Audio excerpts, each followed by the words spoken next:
Deuteronomy chapter 30.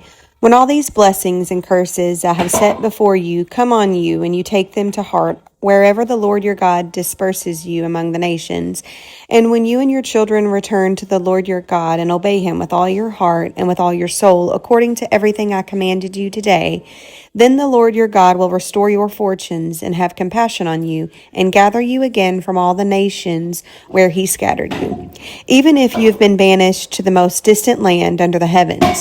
From there the Lord your God will gather you and bring you back. He will bring you to the land that belonged to your ancestors, and you will take possession of it. He will make you more prosperous and numerous than your ancestors. The Lord your God will circumcise your hearts and the hearts of your descendants, so that you may love him with all your heart and with all your soul and live. The Lord your God will put all these curses on your enemies who hate and persecute you. You will again obey the Lord and follow all his commands I'm giving you today. Then the Lord your God will make you most prosperous in all the work of your hands and in the fruit of your womb, the young of your livestock and the crops of your land. The Lord will again delight in you and make you prosperous, just as he delighted in your ancestors. If you obey the Lord your God and keep his commands and decrees that are written in this book of the law, and turn to the Lord your God with all your heart and with all your soul. Now what I am commanding you today is not too difficult for you or beyond your reach. It is not up in heaven so that you have to ask, who will ascend into heaven to get it and proclaim it to us so that we may obey it? Nor is it beyond the sea so that you have to ask, who will cross the sea to get it and proclaim it to us so we may obey it? No, the word is very near to you. It is in your mouth and in your heart so you may obey it. See, I set before you today life and prosperity, death and destruction. For I command you today to love the Lord your God, to walk in obedience to him, and to keep his commands, decrees, and laws. Then you will live and increase, and the Lord your God will bless you in the land you are entering to possess. But if your heart turns away and you are not obedient, and if you are drawn away to bow down to other gods and worship them, I declare to you this day that you will certainly be destroyed. You will not live long in the land you are crossing the Jordan to enter and possess. This day I call the heavens and the earth as witnesses against you, that I have set before you life and death, blessings and curses. Now choose life so that you and your children may live, and that you may love the Lord your God, listen to his voice, and hold fast to him. For the Lord is your life, and he will give you many years in the land he swore to give your fathers, Abraham, Isaac, and Jacob. Chapter 31. Then Moses went out and spoke these words to all Israel. I am now 120 years old, and I am no longer able to lead you. The Lord has said to me, you shall not cross the Jordan. The Lord your God himself will cross over ahead of you. He will destroy these nations before you, and you will take possession of their land. Joshua will also cross over ahead of you, as the Lord said. And the Lord will do to them what he did to Sihon and Og, the kings of the Amorites, whom he destroyed along with their land.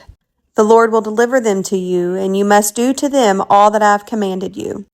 Be strong and courageous.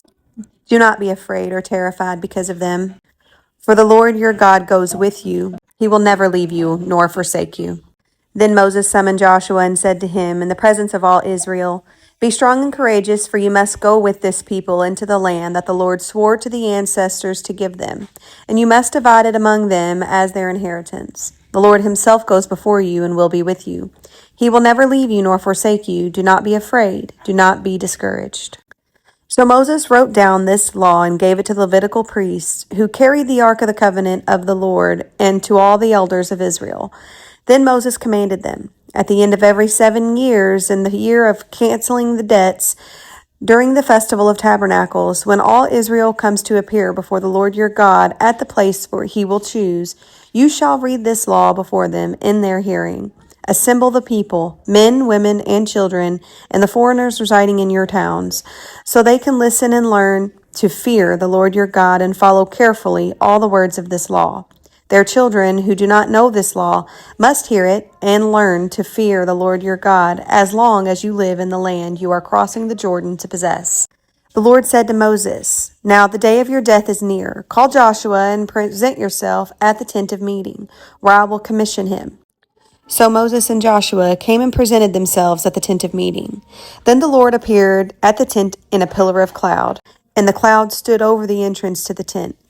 And the Lord said to Moses, "You are going to rest with your ancestors, and these people will soon prostitute themselves to the foreign gods of the land they are entering. They will forsake me and break the covenant I made with them. And in that day I will become angry with them and forsake them.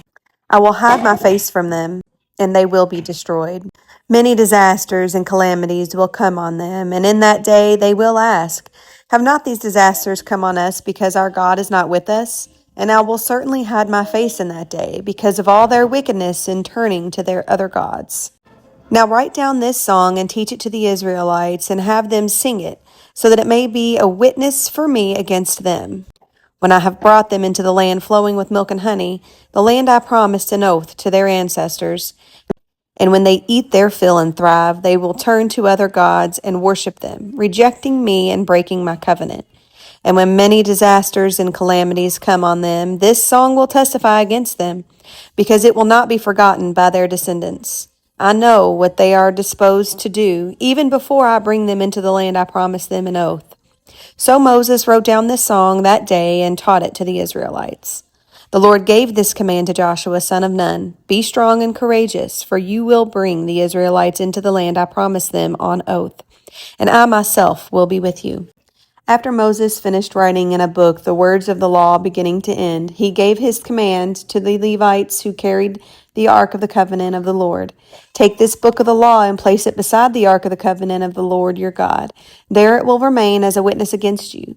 For I know how rebellious and stiff-necked you are. If you have been rebellious against the Lord while I am still alive with you, how much more will you rebel after I die?